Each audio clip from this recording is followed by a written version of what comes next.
তো হ্যালো বন্ধুরা, তোমরা সবাই কেমন আছো? আশা করছি তোমরা সবাই খুব ভালো আছো। তো আজকে যে টপিকটা নিয়ে কথা বলবো, আজকে যে চাকরিটা নিয়ে কথা বলবো, সেটি হচ্ছে ইন্ডিয়ান আর্মি পোর্টার। হ্যাঁ বন্ধু, তোমরা ঠিকই শুনেছো কি ইন্ডিয়ান আর্মিতে যে লেবার পোস্টে যে নিয়োগ হয়, সেটির ফাইনাল নোটিফিকেশন আমাদের কাছে চলে যেতে। চলো এই ভিডিওর মাধ্যমে তোমাদের A to Z জানিয়ে দেবো। চলো ভিডিওটা স্টার্ট করা যায়।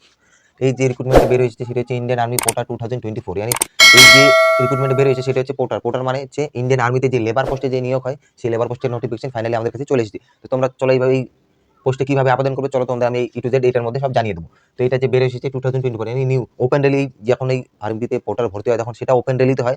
হিমাচল প্রদেশে যেমন অনলাইন করাতে হয় এবং আদার্স যে স্টেটগুলোতে হয়, যেমন এটা সবসময় হিল হিল এনে পাহাড়ি এলাকাতেই সব পোর্টালগুলো ভর্তি হয়। তো এটা যে হিমাচল প্রদেশে না, হিমাচল প্রদেশ হলে তোমাদেরকে অনলাইন করতে হতো, কিন্তু এটা এটা ওপেন রিলিজ। সেটা হচ্ছে এটা বের হয়েছে অরুণাচল প্রদেশ। অরুণাচল প্রদেশ থেকে যে এই রিক্রুটমেন্ট বের হয়েছে সেটা হচ্ছে ফাইনাল ওপেন রেলি। তোমাদের ডকুমেন্টস নিয়ে ঠিকঠাক সেই জায়গাতে পৌঁছে যেতে হবে, যেই ডেটের কথা আমি বলবো সেই ডেটে তোমাদের সেখানে পৌঁছে যেতে হবে। এই যে রিক্রুটমেন্ট বের হয়েছে সেটা হচ্ছে অরুণাচল প্রদেশ পোর্টার, মানে অরুণাচল প্রদেশের পোর্টারের রিক্রুটমেন্ট এটি। তো এখানে তোমাদের কি হবে, এই পোর্টারে তোমাদের ফার্স্ট তোমাদের কোনো এক্সাম হবে না, নো এক্সাম। এই পোর্টালের নো এক্সাম মানে তোমাদের কোনো পেপার হবে না, শুধু তোমাদের মাত্র শুধু তোমাদের ফিজিক্যাল অ্যান্ড মেডিকেল দিয়ে এবং তোমাদের ডকুমেন্টস ভেরিফিকেশন দিয়ে তোমাদের সিলেকশন কমপ্লিট হবে।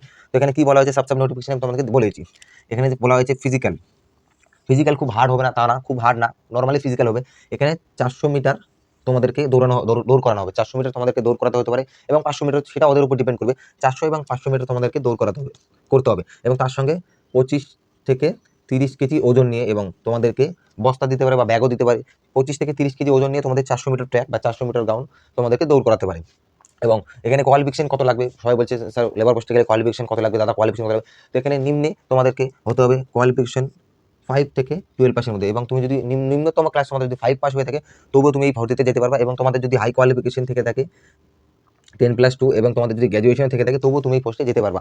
এখানে যে এজের কথা বলেছে, সবাই বলছে তো 5 থেকে 12 পাসে যদি যেতে পারে, তো এজ কতটা বলা আছে এখানে, যে এজ মানে বয়সের কথা যেটা বলা হয়েছে, সেটা বয়স তোমাদের ন্যূনতম বয়স, মানে খুব ন্যূনতম বয়স তোমাদের 18 হতে হবে এবং ম্যাক্সিমাম বয়স 40 বছর হতে হবে। মানে ন্যূনতম 18 এবং ম্যাক্সিমাম 40। যেমন আমরা জানতাম টি আর্মিটা ম্যাক্সিমাম আমাদের বয়স লাগবে 18 এবং তার থেকে অধিক হচ্ছে 42। কিন্তু টি আর্মিটা রিক্রুটমেন্ট এখন বন্ধ করে দেওয়া হয়েছে, বা এখনো বলা যাচ্ছে না যে বন্ধ হয়ে গেছে কিনা, কারণ বিগত 5-7 বছর ধরে টি আর্মি কোনো রিক্রুটমেন্টের কোনো অপশন এখানে বলা নেই। এবং যাকে সেটা কথা বাদ, তো এখানে বলা হয়েছে যে তোমাদের 18 থেকে 40 বছরের মধ্যে তোমাদের যদি এজ হয়ে থাকে তো তুমি এই ফর্মটাতে অ্যাপ্লাই করতে পারবা।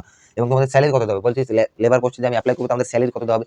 এখানে স্যালারি এখানে স্যালারি বহুত ভালো, এবং স্যালারি তোমাদেরকে দেওয়া হবে 30,260 টাকা পর্যন্ত তোমাদের পার মান্থ, মানে প্রত্যেক মাসে তোমাদের 30,260 টাকা করে তোমাদেরকে দেওয়া হবে স্যালারি। এখানে হাইটের কথা বলা হয়েছে। এবং আমরা জানি যে ইন্ডিয়ান আর্মিতে বা বিএসএফ যেতে গেলে সবসময় হাইটেরটা বেশি মেনটেন করা হয়, কিন্তু এখানে বলা হয়েছে এখানে কোনো হাইটের কোনো কথা বলা হয়নি। তোমাদের যতই হাইট, এখানে নো হাইট, এখানে হাইটের কোনো মেনশন করা হয়নি। তোমাদের যদি 5 ফুট 5 থাকে তা হবে, এবং 5 ফুট 6 থাকে তাও হবে, 5 ফুট 7 থাকে তা হবে, তোমাদের যত হাইট থাকবে এটার হাইটের কথা কোনো ক্রাইটেরিয়া এখানে বলা হয়নি। এবং তোমাদের যে ডকুমেন্টসগুলো লাগবে, সবাই বলছে যে ডকুমেন্টস কী কী লাগবে, ডকুমেন্টস এখানে তোমাদেরকে সাফ বলে দেওয়া আছে। তোমাদের ফটো লাগবে 12 কপি, না এবং সরি, তোমাদের পোস্টের কথা বলা হয়েছে। সবাই বলছে যে পোস্ট কত লাগে, পোস্টের কথা বলা হয়েছে 1200+। তোমাদের পোস্ট বহুত মানে অনেক বেশি, তোমাদের পোস্টের কথা বলা হয়েছে 1200+, এখানে পোস্টের কথা বলা হয়েছে। তো এখানে ডকুমেন্টস কী কী লাগবে, ডকুমেন্টসের কথা মাত্র ডকুমেন্টস লাগবে তোমাদের হচ্ছে 12 কপি ফটো, তোমাদের নিজস্ব 12 কপি ফটো, এবং 4 কপি ফটো তোমাদের বাড়ির কোনো ফ্যামিলি লোকের সঙ্গে, তোমাদের গার্জেন মা হোক বাবা হোক, এবং যেই তোমাদের বাড়ির গার্জেন তার সঙ্গে তোমাদের 4 কপি ফটো লাগবে।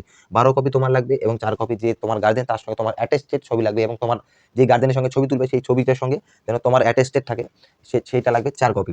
এবং তোমাদের এসবিআই হোক কি পাঞ্জাব ন্যাশনাল ব্যাংক হোক, পাঞ্জাব ন্যাশনাল অ্যান্ড এসবিআই ছাড়া তোমাদের এখানে অ্যাকাউন্ট নেওয়া হবে না। এখানে সব বলা হয়েছে এসবিআই অ্যাকাউন্ট বা পাঞ্জাব ন্যাশনাল অ্যাকাউন্ট ছাড়া তোমাদের এখানে নেওয়া হবে না। এবং দ্বিতীয়, তোমাদের আইডি প্রুফ হিসেবে কি নিয়ে যেতে হবে, আইডি প্রুফ হিসেবে তুমি আধার কার্ডও নিয়ে যেতে পারো, এবং ভোটার আইডিটাও নিয়ে যেতে পারো। কারণ আধার কার্ডটা আমরা সবসময় মেনটেন দেখেছি, যে কোনো জায়গাতে গেলে আধার কার্ডটা আমাদের মাস্ট ইম্পর্টেন্ট। এবং তোমাদের যে আধার কার্ড অ্যান্ড ভোটার কার্ড তুমি নিয়ে যেতে পারো। এবং তার সঙ্গে তোমাদের ডকুমেন্টস কি নিয়ে যেতে হবে তোমাদেরকে বলে দিচ্ছি। গ্রাম পঞ্চায়েতের এটি কাগজ নিয়ে যেতে হবে, গ্রাম পঞ্চায়েত থেকে তোমাদের ক্যারেক্টার সার্টিফিকেট নিতে হবে, স্কুল থেকে তোমাদের একটা ক্যারেক্টার সার্টিফিকেট নিতে হবে, এবং তোমাদের যে আশেপাশে যে থানা আছে সেই থানা থেকে তোমাদের একটা পুলিশ ভেরিফিকেশন নিতে হবে। পুলিশ ভেরিফিকেশন নিতে তোমাদেরকে থানাতে যেতে হবে। থানাতে তোমাদের 3 থেকে 4 দিনের মধ্যে তোমাদের এই পুলিশ ভেরিফিকেশনে বেরিয়ে আসবে। এবং তোমাদের কী নিতে হবে তোমাদেরকে আমি আরেকবার বলে দিচ্ছি। প্রথমে তোমরা 12 কপি ছবি নিবা, নিজেদের তোমাদের যে অ্যাপ্লাই করবে সেই 12 কপি ছবি নেবে, তার সঙ্গে তার ফাদার বা মাদারের সঙ্গে বা মায়ের সঙ্গে অ্যাটেস্টেড 4 কপি ছবি নেবে, গ্রাম পঞ্চায়েতের ক্যারেক্টার সার্টিফিকেট নেবে, স্কুলের ক্যারেক্টার সার্টিফিকেট নেবে, আধার কার্ড নেবে, এসবিআই বা পাঞ্জাব ন্যাশনাল ব্যাংকের অ্যাকাউন্ট নেবে, এবং তার সঙ্গে তোমাদের পুলিশ ভেরিফিকেশন নিতে হবে। জাস্ট এতটুকুই। এবং তোমাদের ডেট কবে কথা বলেছে, এবং ডেটের কথা বলা হয়েছে, তোমরা কবে কবে তোমাদের এই ওপেন ডেলি ভর্তি দেখতে যেতে পারবা। এখানে ডেটের কথা বলা হয়েছে 23শে মে, 23শে মে থেকে 23শে মে 2024 থেকে 25শে মে পর্যন্ত তোমাদের এই ওপেন ডেলি ভর্তিটা শুরু হবে। 23 তারিখ থেকে তোমাদের ওপেন ডেলি ভর্তিটা শুরু হবে এবং লাস্ট তার ডেট হচ্ছে 25শে মে, মানে 24-25 দুদিন তোমাদেরকে সময় দেওয়া হবে। এই দুদিনের মধ্যে তোমাদের এই ভর্তি প্রসেসটা কমপ্লিট করে দেবে। চলো এই ভিডিওটা যদি ভালো লাগে তো আমার চ্যানেলে নতুন হতে চ্যানেলটা সাবস্ক্রাইব করে দাও, পাশে থাকা বেল আইকনটা অবশ্যই বাজিয়ে দাও এবং আমার চ্যানেলে যদি কেউ নতুন হয়ে থাকো তাহলে চ্যানেলটা সাবস্ক্রাইব করে প্রচুর শেয়ার করো। তো জয় হিন্দ, জয় ভারত।